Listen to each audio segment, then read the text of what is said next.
Now the Passover and unleavened bread were 2 days away, and the chief priests and the scribes were seeking how to seize him by stealth and kill him. For they were saying, Not during the festival, otherwise there might be a riot of the people. While he was in Bethany at the home of Simon the leper, and reclining at the table, there came a woman with an alabaster vial of very costly perfume of pure nard, and she broke the vial and poured it over his head. But some were indignantly remarking to one another, Why has this perfume been wasted? For this perfume might have been sold for over 300 denarii, and the money given to the poor. And they were scolding her. But Jesus said, Let her alone. Why do you bother her? She has done a good deed to me. For you always have the poor with you, and whenever you wish you can do good to them, but you do not always have me. She has done what she could. She has anointed my body beforehand for the burial. Truly I say to you, wherever the gospel is preached in the whole world, what this woman has done will also be spoken of in memory of her. Then Judas Iscariot, who was one of the 12, went off to the chief priests in order to betray him to them. They were glad when they heard this, and promised to give him money, and he began seeking how to betray him at an opportune time. On the first day of unleavened bread, when the Passover lamb was being sacrificed, his disciples said to him, Where do you want us to go and prepare for you to eat the Passover? And he sent 2 of his disciples and said to them, Go into the city, and a man will meet you carrying a pitcher of water. Follow him, and wherever he enters, say to the owner of the house, The teacher says, Where is my guest room in which I may eat the Passover with my disciples? And he himself will show you a large upper room furnished and ready. Prepare for us there. The disciples went out and came to the city, and found it just as he had told them, and they prepared the Passover.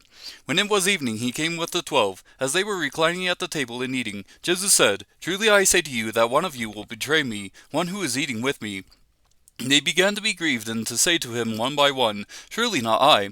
And he said to them, It is one of you, the 12, one who dips with me in the bowl. For the Son of Man is to go just as it is written of him. But woe to that man by whom the Son of Man is betrayed. It would have been good for that man if he had not been born. While they were eating, he took some bread, and after a blessing he broke it, and gave it to them, and said, Take it, this is my body. And when he had taken a cup and given thanks, he gave it to them, and they all drank from it. And he said to them, This is my blood of the covenant, which is poured out for many. Truly I say to you, I will never again drink of the fruit of the vine until that day when I drink it new in the kingdom of God. After singing a hymn, they went out to the Mount of Olives. And Jesus said to them, You will all fall away, because it is written, I will strike down the shepherd, and the sheep shall be scattered. But after I have been raised, I will go ahead of you to Galilee. But Peter said to him, Even though all may fall away, yet I will not. And Jesus said to him, Truly I say to you, that this very night, before a rooster crows twice, you yourself will deny me 3 times. But Peter kept saying insistently, Even if I have to die with you, I will not deny you. And they were all saying the same thing also. They came to a place named Gethsemane, and he said to his disciples, Sit here until I have prayed. And he took with him Peter and James and John, and began to be very distressed and troubled. And he said to them, My soul is deeply grieved to the point of death. Remain here and keep watch. And he went a little beyond them, and fell to the ground and began to pray that if it were possible, the hour might pass him by. And he was saying, Abba, Father, all things are possible for you. Remove this cup from me, yet not what I will, but what you will. And he came and found them sleeping, and said to Peter, Simon, are you asleep? Could you not keep watch for 1 hour? Keep watching and praying that you may not come into temptation. The spirit is willing, but the flesh is weak. Again he went away and prayed, saying the same words. And again he came and found them sleeping, for their eyes were very heavy, and they did not know what to answer him. And he came the 3rd time, and said to them, Are you still sleeping and resting? It is enough. The hour has come. Behold, the Son of Man is being betrayed into the hands of sinners. Get up. Let us be going. Behold, the one who betrays me is at hand. Immediately while he was still speaking, Judas, one of the 12, came up accompanied by a crowd with swords and clubs, who were from the chief priests and the scribes and the elders. Now he who was betraying him had given them a signal, saying, Whomever I kiss, he is the one. Seize him and lead him away under guard. After coming, Judas immediately went to him, saying, Rabbi, and kissed him. They laid hands on him and seized him. But one of those who stood by drew his sword, and struck the slave of the high priest, and cut off his ear.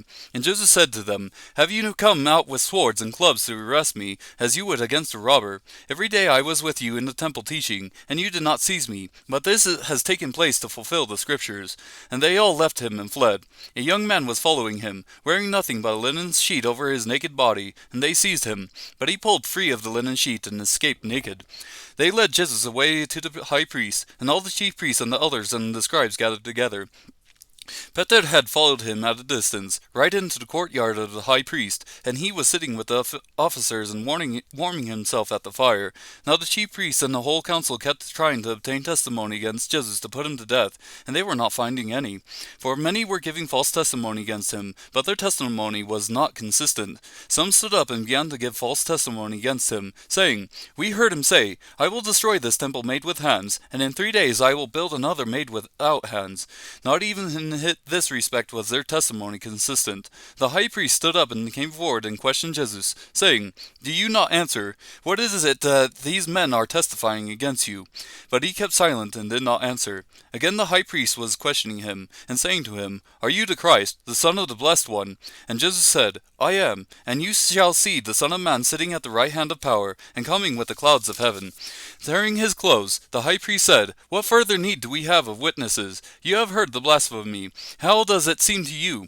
And they all condemned him to be deserving of death. They began to spit at him, and to blindfold him, and to beat him with their fists, and to say to him, Prophesy! And the officers received him with slaps in the face.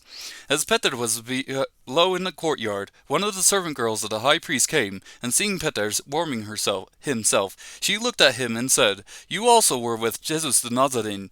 But he denied it, saying, I neither know nor understand what you are talking about.